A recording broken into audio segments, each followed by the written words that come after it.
Headline reads, D.C. Councilwoman, we have a lot of vacancies on the police force. But hey, don't worry. The media is telling us that crime is down. Crime stats have dropped. But President Trump is federalizing the D.C. police force because of outstanding crime, just an amazing level of criminal activity. Got an interview here you're going to want to see. I'm going to provide some commentary. Which narrative is correct? Which one is actually going on? Is D.C. absolutely out of control with crime? Let's get into it. Here we go. So I'm going to go heavy on interview here. It's about a 6-minute interview on CNN. And yeah, I know. CNN, good Lord, what's he doing watching? Well, this is a good interview. And actually CNN, because the ratings are so abominably low, they're asking they're asking some of their personalities to ask real questions. Hey, yeah, on those other channels, they ask kind of pointed questions at times. Maybe you could too. I don't know. We're getting some good stuff here. This is a great interview. Here we go. In the next day, appreciate your time. This is Christina Henderson, D.C. City Council member at large. Councilwoman, thank you so much for being here. Thank you so much for having me. So we just heard the mayor say, hey, maybe this could be helpful. Where do you stand at this point? Well, I think we're still trying to understand what exactly the public emergency is and how this will be effectuated. Public emergency. Do you not read the news stories that are going on in D.C.? I mean, did you not read about Big Balls? He just got absolutely pummeled. I was the guy in Doge. He got taken down. And this is an ongoing thing. Out of control crime in DC. But hey, let's ignore it because the media said crime stats are down. Where? How? Well, don't look into it too hard. For the next 30 days. But the facts remain. This was unprecedented and unnecessary. Violent crime in the district is at a 30-year low. And we're hopeful that we're able to work in coordination with our federal partners as we have in the past. So the way the president is talking about it, I just want to show you the New York Post today saying fed up, talking about a crime-ridden. So great. It's very much in the language of what we've been hearing from the White House. And here's the D.C. Police Union, because they're welcoming this development. With the union leader. Shocker. So we have more than 800 vacancies for the position of police officer. And the way the department makes up for that gap is through 2 million hours of mandatory overtime every year. So the fact that we need help from federal law enforcement and maybe even the National Guard, it shouldn't come as a surprise. And we agree with that. What's your response? So there's boots on the ground. That's the guy representing the union, Seattle I almost said Seattle Police Department, the union and DC police. And he's saying, hey, we've got a massive amount of vacancies, just like Seattle, just like Portland. And nobody wants to be a cop in these big blue cities. Nobody wants to be a cop because defund the police and just the rhetoric that's anti-cop. Now, you're also going to hear, yeah, but we're hiring more cops. It's going to take way longer for these new cops to get in and get going than for all the cops that are retiring or quitting or making lateral moves out of big blue cities. You've got a mass exodus. And these folks, they don't want to deal with that because they don't have any pushback on that.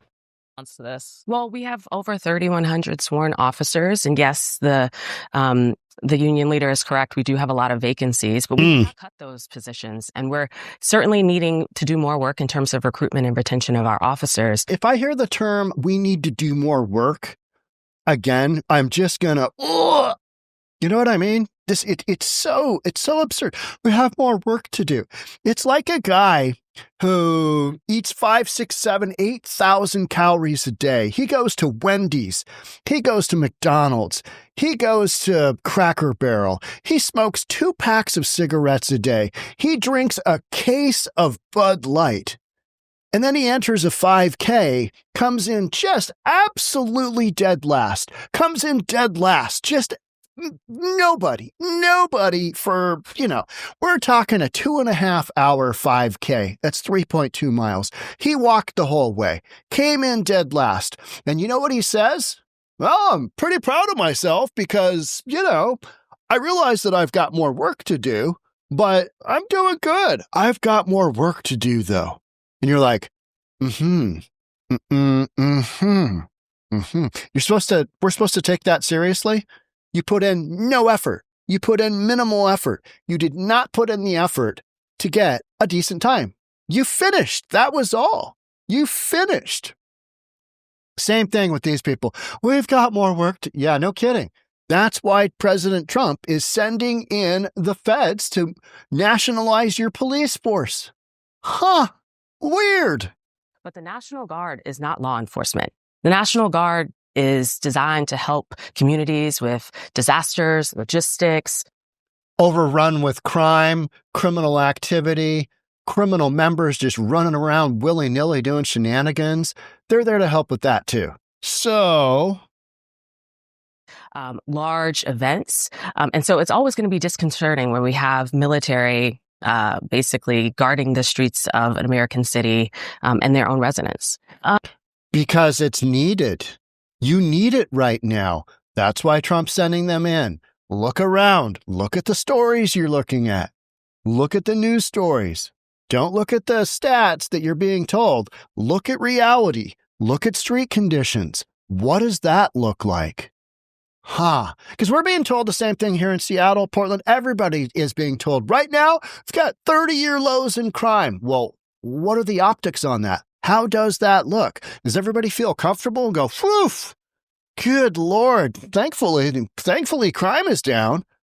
No, that's not happening. We also have, looking at the polling, D.C. mayor's handling of crime, the stats there from the Washington Post Char School poll, not great. They're saying not good or poor. 58% are saying that about the mayor's handling of crime. People in D.C. still, according to this poll, consider crime the top issue. The second actually is President Trump. But can you talk about the fact that there are people in D.C. who are saying, we're hearing a lot, on TV and the green room, so to speak, like that people have their own war stories of being in the district. Right. There's 700,000 people who live here. We're a large urban city. All right. So here we go with the standard big city crime. Oh, got more work to do. Big city crime. This is the standard narrative. And this young lady here, she actually does a pretty good job of kind of defending the standard position, defending the progressive Democrat position on, criminals basically taking over their areas. In Chicago, you've got gangs running all over. In a bunch of the other cities that are sanctuary cities, you've got criminal activity that we know is going on because ICE is arresting them 10 ways from Sunday. We look at the numbers and go, oh, that's a lot of criminal illegals, and that's a lot being arrested. And then we've got all the other stats numbers, car thefts through the roof, robberies through the roof. The other stats, those are just cherry-picked stats. That hosts millions of visitors each and every year. I'm not saying that crime is perfect. No city is perfect. But there are other ways for which we could be utilizing our federal partners. A lot of people don't realize that public safety in the district has always been a unique partnership between the local government and the federal government. For instance, we don't pick our judges. We don't pick our prosecutors. There's a federal agency that is in charge of monitoring those individuals who've been charged with a crime but have been released pre-trial. And so when I hear from our federal partners that we need to do more on crime, I also want to say to them, I need you to do more on crime. I have a 21% vacancy in my DC Superior Court. That's criminal, family, juvenile, all of these cases. And when you don't have swift justice, I believe that is a bigger deterrent than having thousands of police officers and the National Guard on our streets. And a lot of that can be attributed to a weak on crime stance in big blue cities. The whole justice reform thing has absolutely not worked. You can't work release people that are violent criminals and just stick them back in society and hope things work out, knowing damn well that their chance at, doing another crime is high. Sometimes you just got to incarcerate people to get them off the streets. And that's the point that we're at right now. And so when you talk about having openings in all of those positions, nobody wants to work the criminal justice system when they're trying to, make society safe when just a whole bunch of judges and prosecutors are letting people go left and right. Oh, yeah, let him go. He's fine. Yeah, let him go. He's 14. He murdered somebody. But yeah, let him go because, justice reform.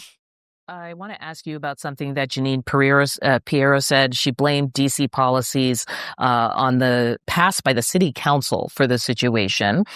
She also was talking about the ability to prosecute essentially teenagers. They know that we can't touch them. Why? Because the laws are weak. I can't touch you if you're 14, 15, 16, 17 years old. I can't arrest them. I can't prosecute them. They go to family court and they get to do yoga and arts and crafts. We need to go after the DC Council. She's great. And their absurd laws. Judge Janine. I love this conversation with the U.S. Attorney, as we did with her predecessor, where we work to review laws and try to craft solutions together. That's what normal legislatures do. They have the opportunity. They also don't let crime run rampant, but you have. So that's why Trump is sending in the troops. That simple. Not that hard to figure out. You know what? It's like, Trump is calling our bluff. Therefore, what is our strategy to defend against this? He's impeding democracy. Trump is going after democracy. Democracy is at stake. It's just a bunch of nonsense. He's going to go in and clean out some criminals. We'll see how this works. Get back to us later. We'll see how this works.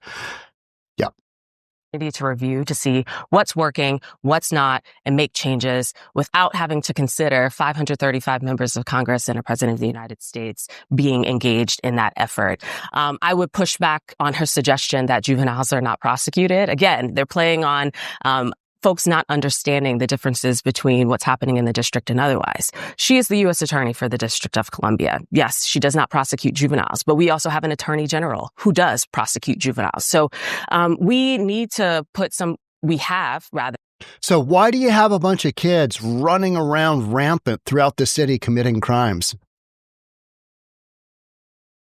Why is that a huge factor? Why is that same factor happening in Chicago? Because they know there's the books on the laws allow kids under 18 to just do willy-nilly shenanigans, whatever they want, without any real criminal reprisal against them. You're not going to throw these kids in jail. You need to start prosecuting them as an adult, stick them in prison. And if they need to spend 10 years there cooling their jets, getting them off the streets where they're committing these crimes willy-nilly, then that's what you do. But no, we're not doing that. We've got diversion. We just want to divert them and not have them fall into a life of crime. They're already committing a lifetime of crime. They're already there. And you're encouraging it with your weak-ass laws. There put some amendments in place to ensure that there's stronger accountability for our young people. But charging a 14-year-old as an adult and locking them away and throwing away the key, I don't think any American would say that's justice. No, I would say it is. I would say it is. These kids are 14. They're able to make these decisions. They're going out and doing it by not incarcerating them, at least on the juvenile level. By not incarcerating them, you are teaching an entire generation of children. These are children that it's okay to commit crimes because when you get popped, guess what? They're not going to do anything to you. And that's why the kids are doing the crimes and the adults are not. Hey, send little Jimmy in. Because if he gets popped, he's 15. Doesn't matter. He's not going to do any time. We'll get away with it. We'll be up and running. I mean, you've heard the stories where these kids tell the police, hey, I got a big party I got to go to this weekend. Could you hurry up with this arrest? I need to get my attorney on board. I need to get out of here. I got a party to go to. And they're dead serious. Dead serious. Because they know they're going to be out partying like a rock star because the laws are so weak. Justice reform does not work. You got to incarcerate people. That's just the road we need to go down. We want rehabilitation for our young people, and that is something we're continuously working on here in the district. DC is in a particular case because it's not a state. It has this tie to the federal government. Are Democrats using a fair analogy and saying we could be next, our city could be next. I mean, I was listening to the president's press conference yesterday, and I think it should be concerning to all Americans that he talked about other cities, Baltimore, Chicago, LA, etc., that have extremely high levels of criminal activity going on, and he's going to send the feds in. So you're extremely concerned about having the criminal element hunted down and taken out within your communities. That makes you defending the criminals. Just like it does when you're a sanctuary city. We're not allowing our police force to work with ICE. That's you defending criminal illegals. And now you're just defending criminals straight up. Noted that most of these cities have Black leadership at the helm, but all of these are large American cities. And what I would add is progressive Democrat leadership. That's what's important. Seeing the world through the eyes of race doesn't get you anywhere, gets you nowhere. But looking at policy, progressive Democrat. Look at Let's Go Brandon Johnson. What a knucklehead. Just running his city into the ground. How's that working out for folks in Chicago? How's that working out? How big is your budget deficit? And where's Let's Go Brandon Johnson going to come up with the money? Progressive revenue. It's going to tax big business. Big business is going to leave. You're going to have less tax revenue. Genius there. Let's go, Brandon. Issues and challenges. The District of Columbia for decades, without statehood, has always been used as a petri dish where Congress or the federal government is trying out ideas here. So I would hope that folks don't lose sight of what's happening in the district. And even if they don't live here, they fight hard with us. All right, Councilwoman Christina Henderson, I'm sure you're going to hear a lot from people in the next day. Appreciate your time. Thank you for having me. All right. She did a good job of defending her position. I mean, when you got a president that's, looking to get tough on crime and actually go in and do something,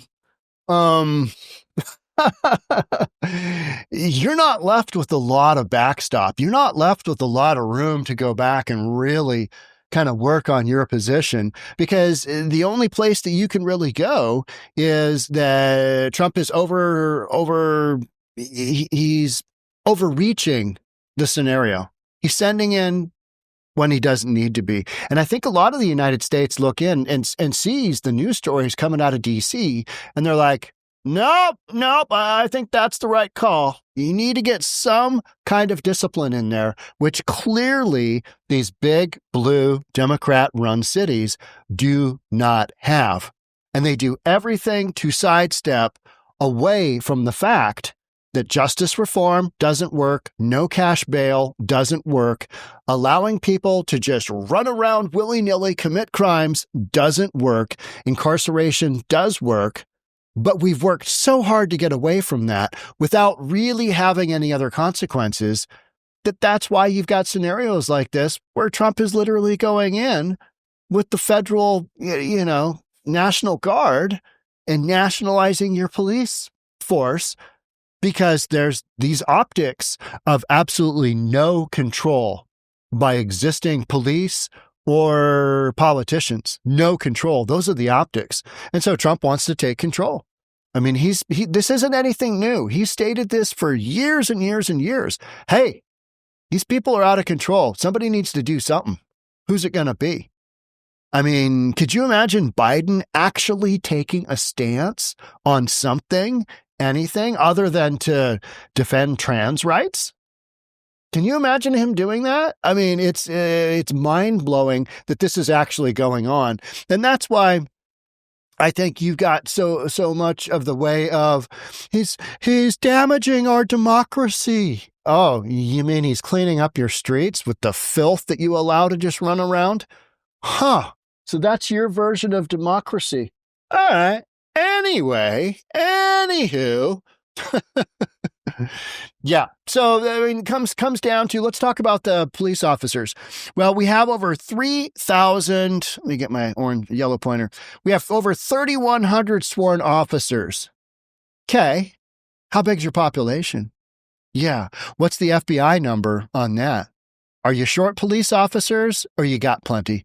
Now, we heard was it police chief or it was the union basically state, only way we're getting from point A to point B for public safety is 2 million hours of overtime. And I've been saying this about all police departments that are down these kinds of numbers. Seattle, prime example.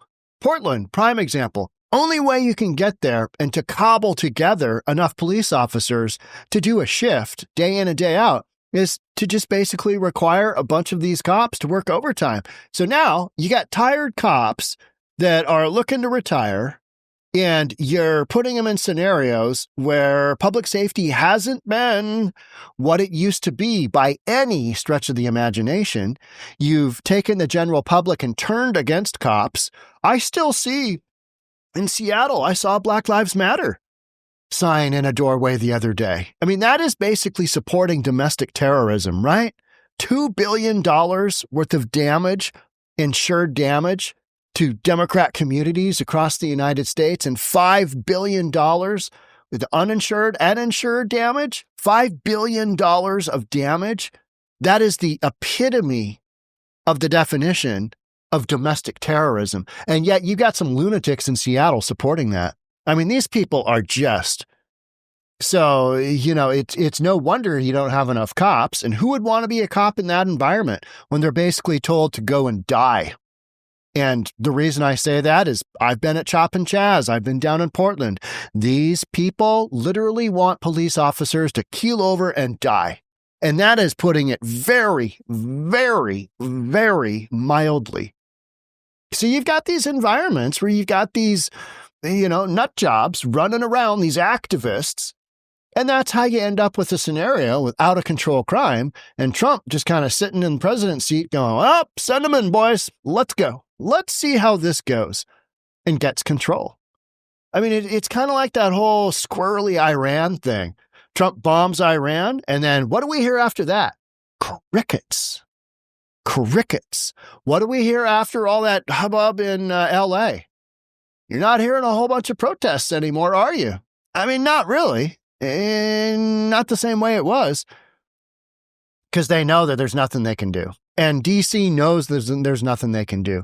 What Trump is doing is he's not taking over on a permanent basis. He is supplementing police officers, giving them some help to get some control, and basically setting a precedent of we're not going to tolerate nonsense.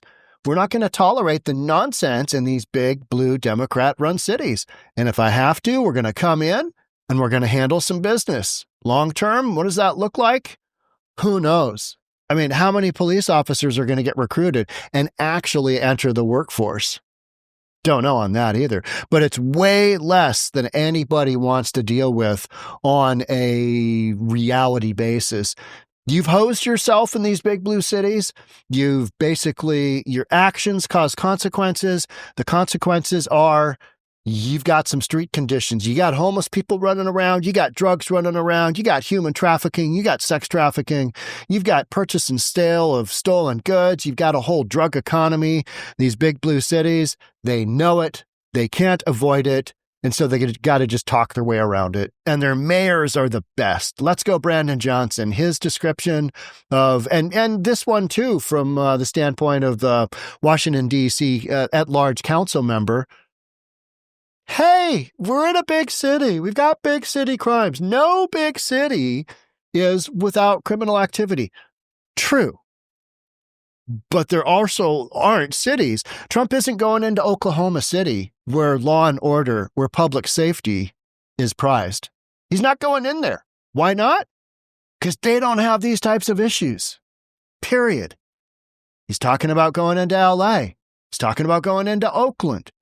He's talking about sending ICE into Seattle and Portland. Those are the areas where it's needed. And what is so funny is the Democrats are looking around going, oh, he's coming for us. He is, because you simply haven't done your job. You haven't done your job. Period. Full stop. So he's going to do it for you. We'll see how it goes. More podcasts to come. Thanks so much for being here. I'd love to have you subscribe, hit that notification bell, and I'll see you on the next one. Bye for now.